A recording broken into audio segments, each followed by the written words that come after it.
doing chapter 8, which is CRUD with hooks.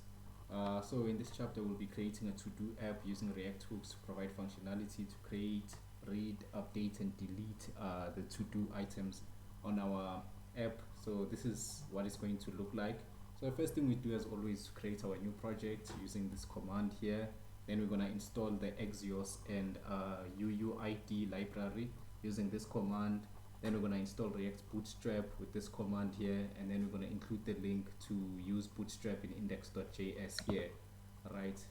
And then after that, we are going to be dealing with avoiding props drilling with React context and the use context hook, right? So in our React apps, we normally pass values to components through props. So for example, the logged in username in an app is often passed around since many components refer to it. So if we have the following here in our index.js, right, and the username is Greg. So let me just open my index.js in the meantime, right, and the username is Greg, for example, right? So what we can do is that from our index.js, we can pass the username to the app component, right?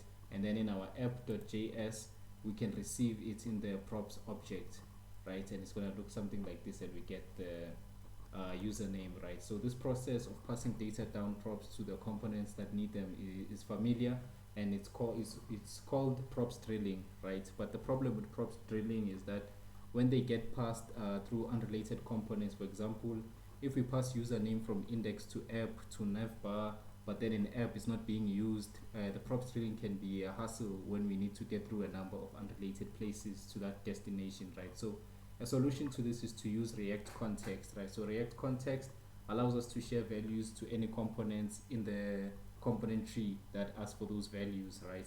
So to do that, we use the value attribute to provide values to child components, and in the above, we pass username into value, and then we're going to export user context in index.js to make it available to the child components using this line right here, right? And then in our app.js, we are going to import user context, and we're going to consume the value passed down from index.js by providing a function between the user context.consumer tags, right? And then when we run our app, we should get a message saying received, and then it's going to show the username, right? And then now we're going to be dealing with use context hook, right? So we use the below code here in our index.js, right? So the index.js, it stays the same. In app.js, we're going to use this here instead of user context.consumer. We're going to make these changes here, and we're going to when we run it, we're going to get the same exact results, but we don't have to put encompassing user context elements and functions in between. So using context instead of passing down these props avoids us having to navigate confusing hierarchies, and we just pass the context to the use context hook and get back our values from it, right? So to deal with replacing Redux with use reducer hooks, we'll first import the use reducer hook, and then after that we're going to declare our initial state, right? And then we're going to implement the reducer function to implement increment, decrement, and reset counter with this code right here, right? And then the reducer will take some state, and based on the action type, we'll figure out what to do with our state, and we're going to use the reducer.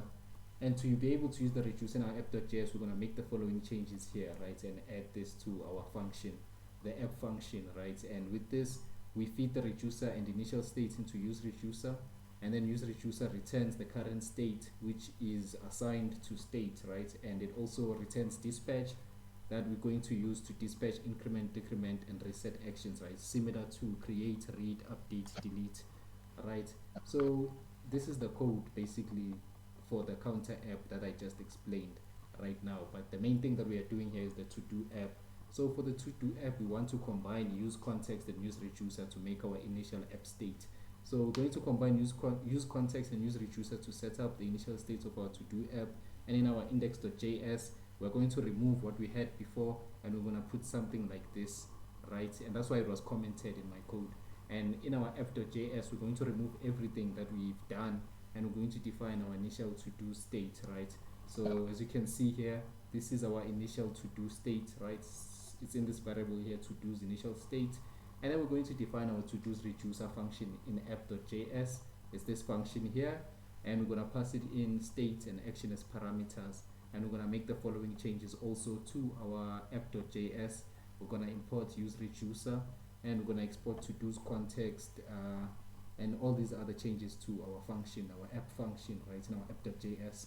So when we make use of this to do's context to make state and dispatch available to child components, we are going to, after that, we're going to create a to-do list component to list our to-dos. So we're going to create a new file called to-do list.js. As you can see, we have it here, and we're going to put this code here, right?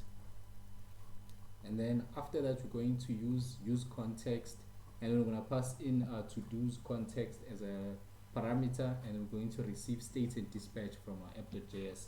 Then we're going to proceed to map and list out the to-do items, right? And then after that, we're going to go back to app.js, and in our app.js, we're going to make the following changes here, right? And after that, we're going to be styling our to-do list.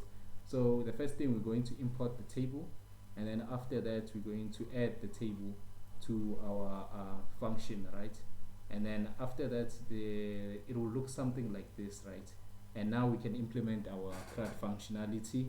So the first one would be we're going to add our reducer to be able to delete, to have a delete function, right? So in our app.js, we're going to create this case here, which is called delete.